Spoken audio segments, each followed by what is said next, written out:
Djibouti waa dal yar oo ku yaala bariga Afrika. Bulshada ku nool waxay u badan yihiin Soomaali, waxayna qayb ka tahay Soomaali weyn. Laakiin Djibouti ma dalba mise waa shirkad qoys maamusho? Kani waa Ismaaciil Cumar Geelle oo loo yaqaano IOG. dalka wuxuu maamulayay ilaa 1999 wuxuu xilka kala wareegay adeerkii Xasan Guuled Abtidoon. xaaskiisa Khadra Maxamuud Xayd waxay leedahay shirkado badan inkastoo magaceeda ayna ku diiwaan gashanayn. go'aamada dawladana qayb weyn ayay ka qaadataa. kani waa Sacad Cumar Geelle, madaxweynaha walaalkii, waana maamulaha guud ee dekedda, goobaha dalka ugu muhiimsan ee dhaqaalaha soo geliya.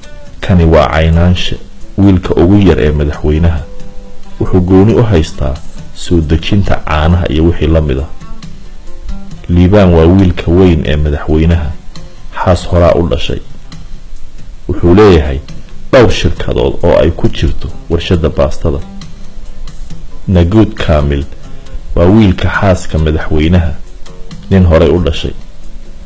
waa xoghayaha ra'iisul wasaaraha, wuxuuna ka mid yahay dadka la filaya inay jagada madaxweyne la wareegaan.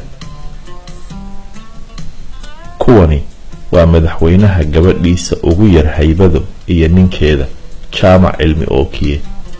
Jaamac waa wasiirka caafimaadka. tani waa madaxweynaha gabadhiisa weyn, Faadimo Cawo. kanina waa ninkeeda, Tommy, oo u dhashay dalka Ivory Coast. wuxuu leeyahay shirkad diyaaradaha.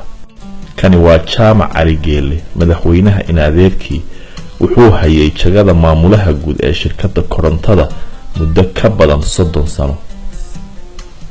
kani waa ra'iisul wasaaraha Cabdiqaadir Kaamil, madaxweynaha in adeertii ayaa xaaskiisa ah.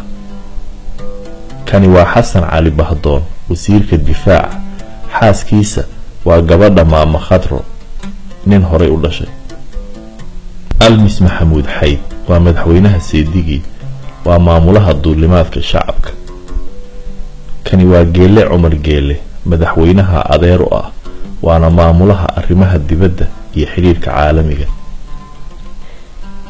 kani waa Xasan Siciid Madoobe, waa taliyaha sirdoonka, waana qaraabada madaxweynaha. kani waa Generaal Sakariye Ibraahim, taliyaha guud ee ciidanka, waana qaraabada madaxweynaha. kani waa Colonel Maxamed Jaamac, taliyaha ciidamada ilaalada madaxtooyada, waana qaraabada madaxweynaha. waxaa iyagana jira qaraabo badan oo haya jagooyin muhiim ah. waxay u muuqataa haddaad madaxweynaha Djibouti qaraabo tihiin in la hubo inaad taajiri. laakiin bulshada inteeda badan waxaa lagu hubsaday faqiirnimo, sida kuwa ku nool xaafadda danyarta ee Balbala oo kale. laakiin su'aasha waxay tahay, muddo intee la eg ayay u dulqaadan karaan shacabka reer Djibouti xadgudubyadan uu samaynayo madaxweyne Ismaaciil Cumar Geelle?